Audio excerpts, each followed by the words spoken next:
Greetings, and thank you for joining us today for Hope NCCU's Collegiate Recovery Monthly Livestream, where we focus on different behavioral and process addictions and positive coping strategies to avoid these issues. This month, we would like to focus on providing NCCU students with information and advice on a community resource that can give us a fantastic insight into mental health, substance use during the end of the semester, and finals for NCCU students, and what the organization does for those in the community. My name is Demia Millhouse. And I am Julia Loud. We are both graduate assistants of the Collegiate Recovery Program here at NCCU.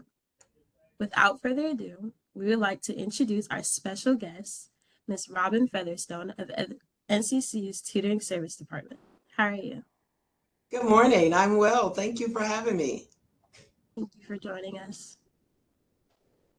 Okay, can you please state who you are and your position and exactly what do you do at NCCU? Sure. Once again, good morning, everyone. I am Robin Featherstone, and I am the Director of Tutoring and Supplemental Instruction here on the illustrious campus of North Carolina Central University. Here in the center, we provide tutoring support to our students on and off campus. We provide virtual services. We provide in-person services. We also provide assignment reviews.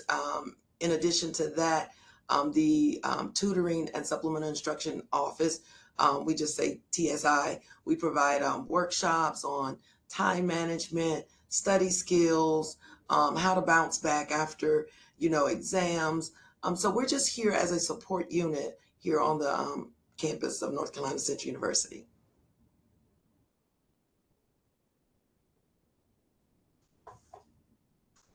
All right, thank you so much. And that brings us to our next question. With finals coming up and as we're nearing the end of the semester, can you please provide some possible increases in stress among college students on the campus of NCCU? And how does testing increase stress among students during this time? Well, stress definitely is present when one has to do something that is not comfortable.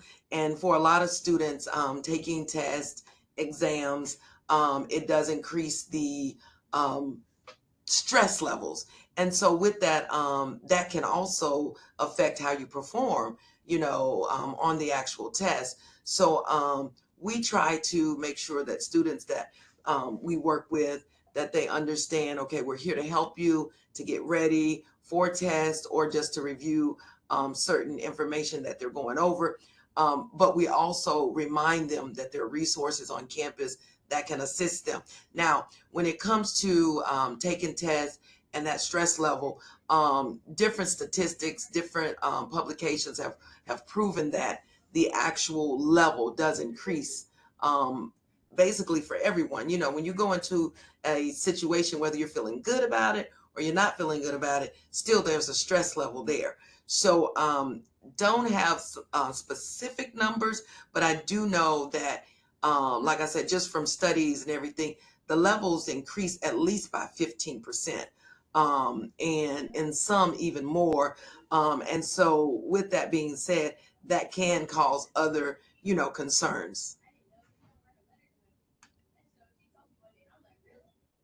Yes, we understand that a lot of times when workload gets high, stress level gets higher, Mhm. especially for college students, because we Yeah. definitely put a lot of focus into our studies.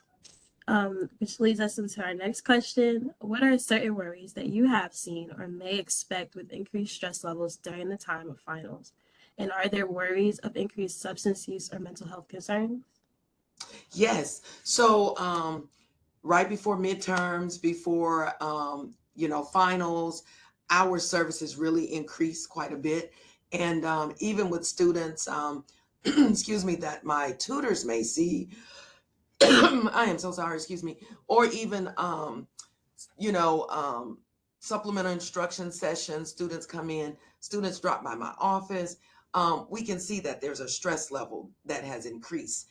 we can tell, because some of them will just flat out tell you, I am stressing. This is a lot. I'm not used to this, especially our first year students, second year students, because they still, are transitioning.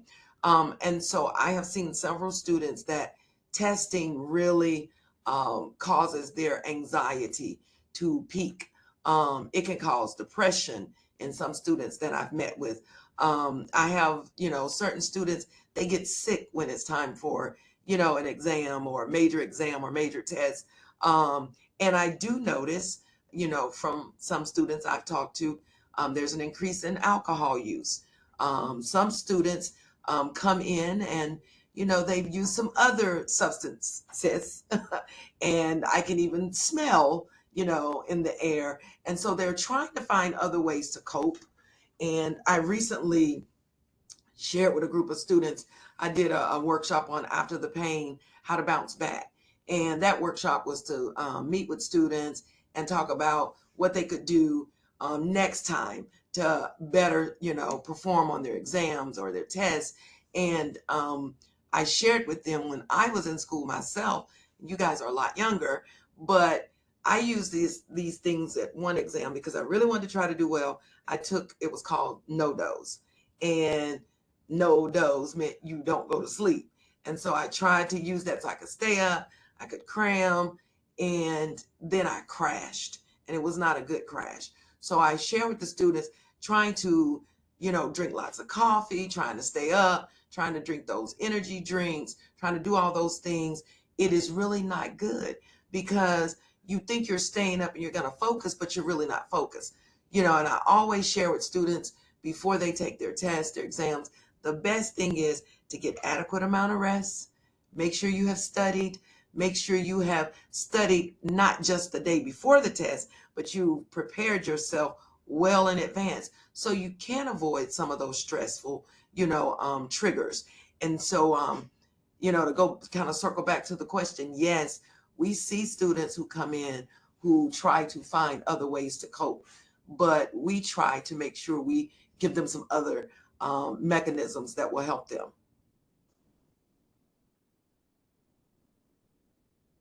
Thank you so much for that insight. And I think it's definitely amazing that you guys see the differences in students and also implement tools or resources to help them during these times. Because being a student, especially having to take on the stressors that come with being a student and also um, outside pressures. Yeah. Students go through all types of things. And the fact that you guys, the tutoring department of NCCU is able to aid students in times of final stress or whatever the case may be is an amazing resource. Yeah.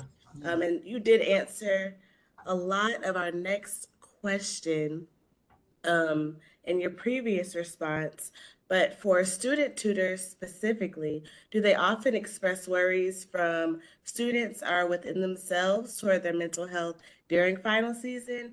And then how do you all help student tutors balance their workload, maintain their mental health, and helping other Eagles prepare during times of finals?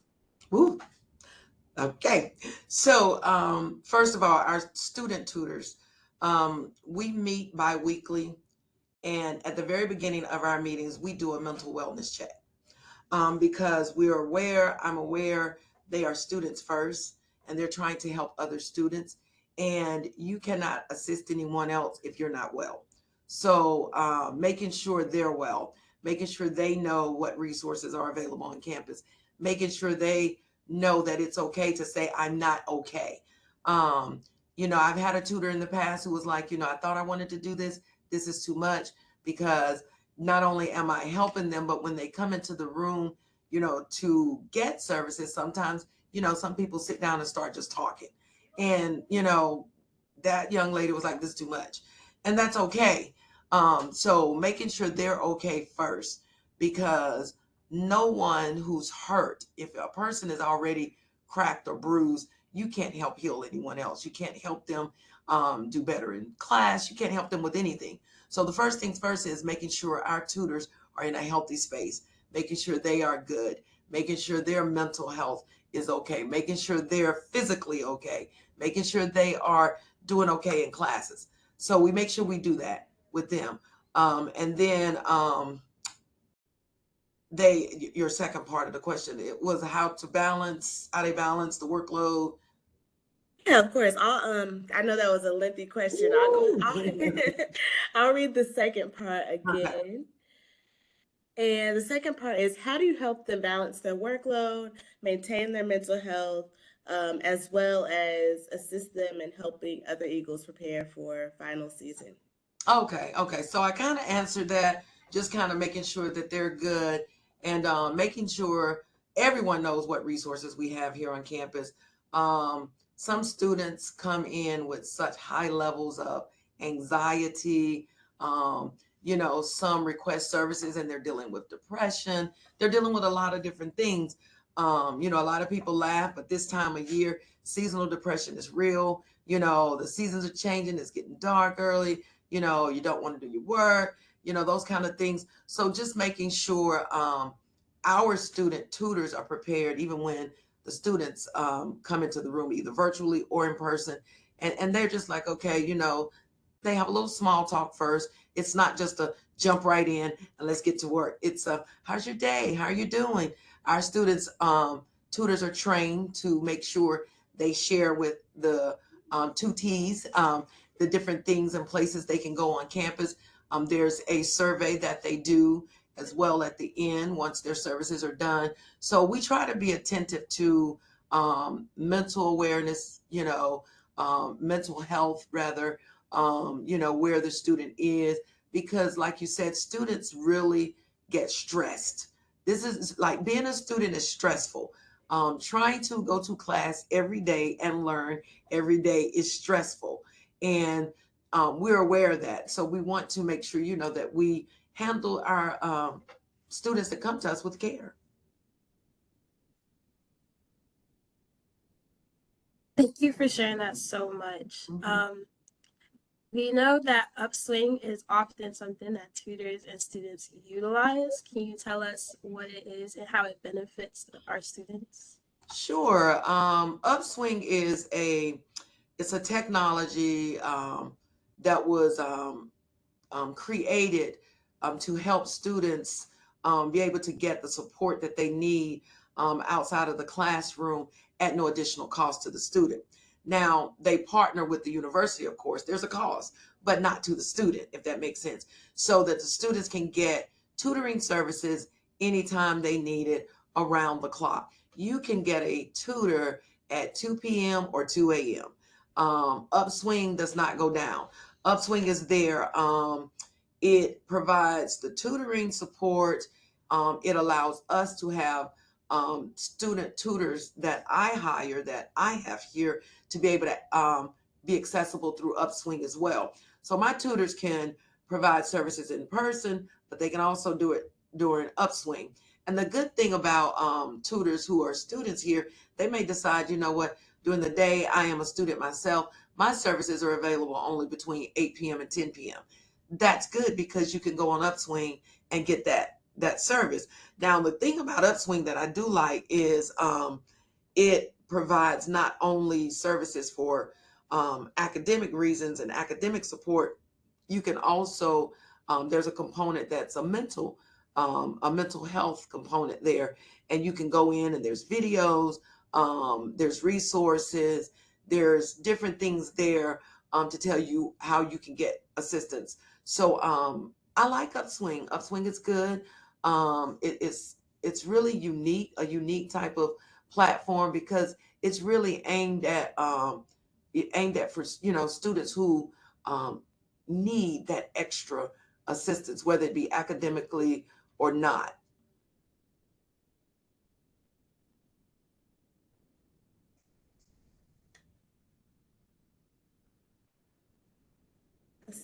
Yes, that sounds like an amazing resource. And I'm hoping that just you spreading this information, I'm learning more about Upswing. And I Mhm. hope that students viewing our live will also utilize it because it sounds like an amazing It resource really is, yeah. for students to utilize. And that brings us to our next question on the topic of mental health. Have you ever encountered a student who required some form of mental health support? And if so, how did you assist them within that process? Yes, yes. I have personally. Whenever a student comes to me and there seems to be a need there for some extra support, first and foremost, before we do anything, before we talk about classes, before we talk about anything, we talk about that mental health, that mental wellness, because they're not hearing anything I'm saying if everything else is not okay. I have students who come to me, there could be food insecurity at their home. They're, they're here in school, but they may be worried about how they're going to help their parents pay bills back at home. We have a lot of first gen students. This is new to them. This is all new. We're coming out of a pandemic, so I have students come to me and there are all kind of things going on. We have students who are parents, so first and foremost is let's talk about it. What's going on first? Yes, we're going to help you and get you with a good tutor, but let's talk about these other things. I have found myself having to walk a student to student health services to get some assistance, whether it be physical or mental. So you have to, that's where the higher ed professional piece really comes in. That's where you have to say, okay, I know I'm here to do this, but I've got to take care of the student as a whole. And in doing that, you have to pause. You have to say, okay, we got to make sure you're good before we, try to tackle this piece. Because if not, they're not going to get it. So to answer your question, yes, on more than one occasion, um, I've had to do that. And, simply because of that, I want to make sure that we're here for our students. So taking other professional development opportunities to be readily prepared, to help our students is very important to me.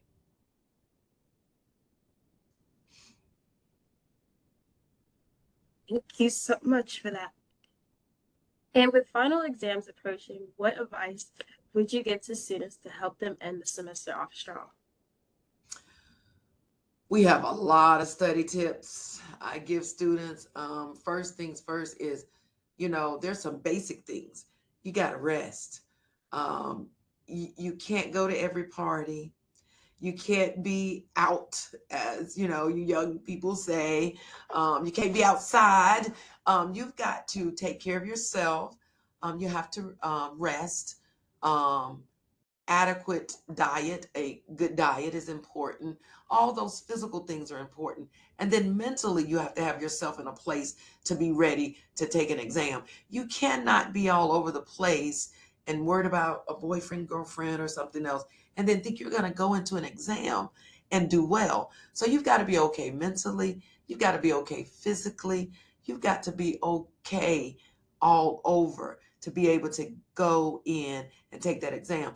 That requires preparation. So once you know you're okay all over, now you can focus. You can focus, you can study. Now, I always tell people just reading for class is not studying, that is a part of the class. You've got to make sure you don't try to cram and get ready for that exam. You should have been preparing the entire time you've been in the class. You should be taking notes. You should be getting there on time. You should be not rushing out of the classroom if you've got questions you don't understand. So you've got to prepare when you first walk in that classroom for that final exam. You cannot prepare for an exam the day before. You have to start preparing from the time you walk in that class until the time you sit down to take that exam. And that is something I always share with students. You must be ready. You decided to come to school. You decided to further your education, and you got to do some work. And it can't always just be last minute work.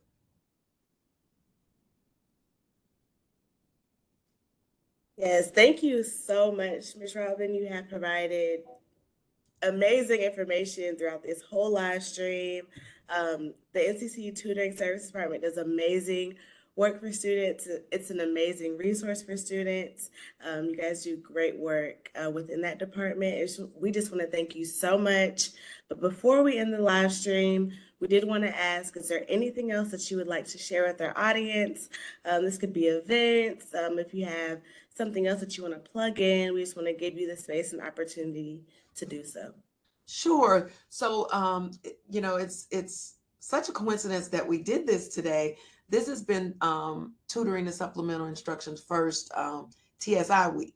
So we've had events to go on. We did we did a workshop this week on maximizing your memory. As I mentioned earlier, we did an event on after the pain, how to bounce back. Those things were virtual, and there are links that I have for those that are all over campus that we make sure that we're sharing with students. If anybody watching this wants those links, please reach out to me. They can email me at rfeather@nccu.edu. My extension on campus is extension 6036. I'm on the first floor of the Alexander Dunn building. Open door policy. We're here available. We have lots of resources other than just providing tutoring and supplemental instruction. I know we didn't talk a lot about that, but supplemental instruction is where we have, another group outside that convenes outside of the classroom to help students to better understand the information that they have received in the class. So we have a lot of different things going on. We'll have things going on next semester. But the main thing here that I like to always share is we want our students to be the best student that they can be. So when they graduate and they leave the sloping hills and the verdant greens, they can go out and be comparable to anyone else.